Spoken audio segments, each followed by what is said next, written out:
Al. Yes, sir. I got it a little bit. I got it a little bit, Reverend Al, just a little bit. Oh, Yeah, you got a little hoop. You got to work on it, though. You got to work on it.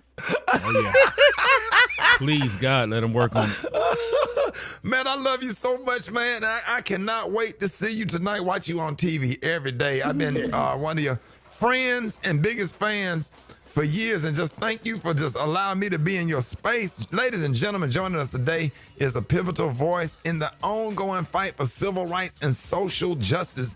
He is the founder and president of the National Action Network. Y'all, please welcome the one and only Reverend Al Sharpton. I had to go and get that intro right, Reverend Al, and I know.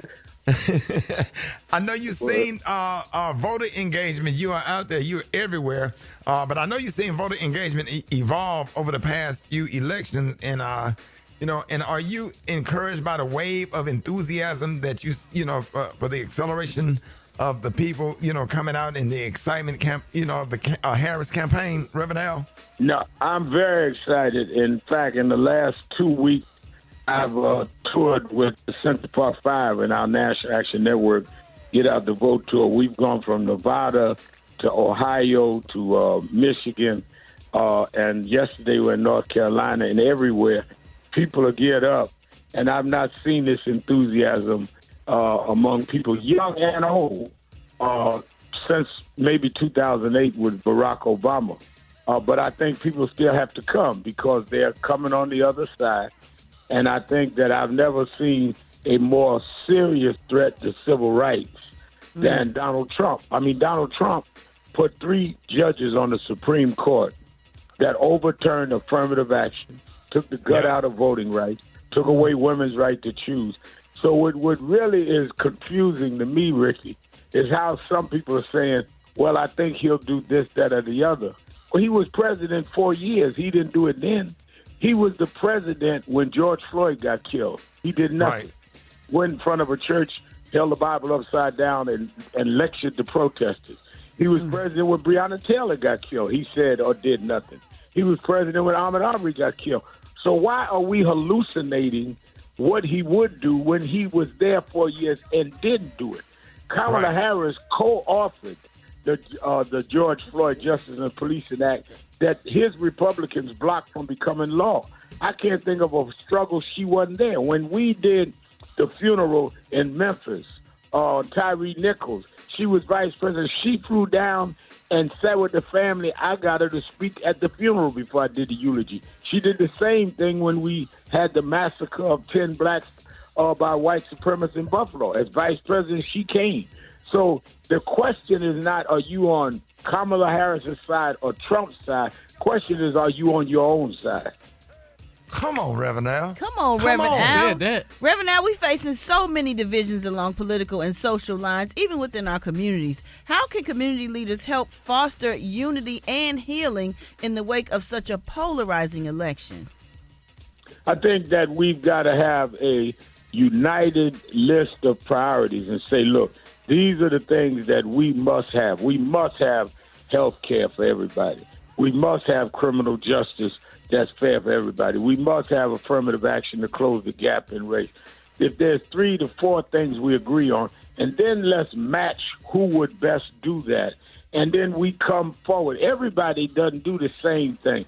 One of the things that I'm glad is that we in the National Action Network work along with the Urban League and along with the NAACP and along with young activists, many in the National Action Network. It's like a choir. Everybody doesn't sing the same tune. You got altos, you have sopranos, you have bass, you have tenors.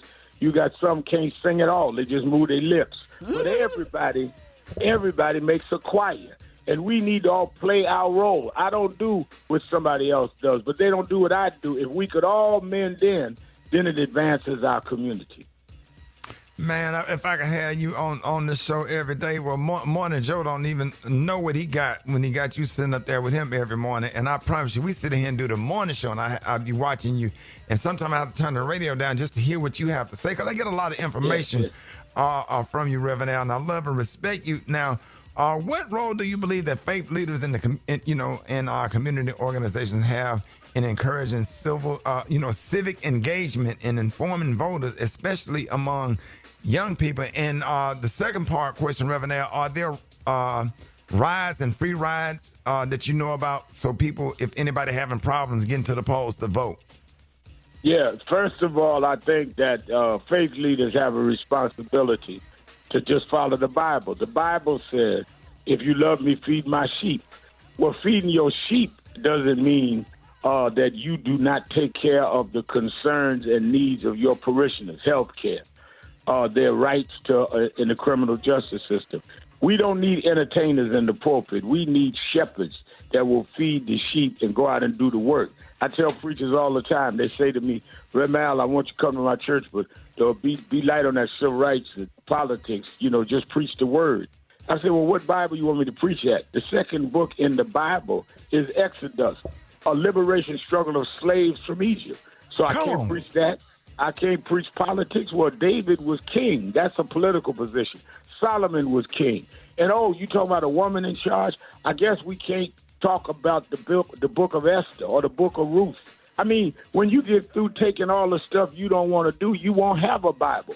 Just preach the word. The word is there. And I think that we have got to stop playing games in the pulpit and start taking care of the people. If we tell the truth, the people will respond. Oh, man. Reverend Al, we love you. Let everybody know how they can follow you and be a part of your movement.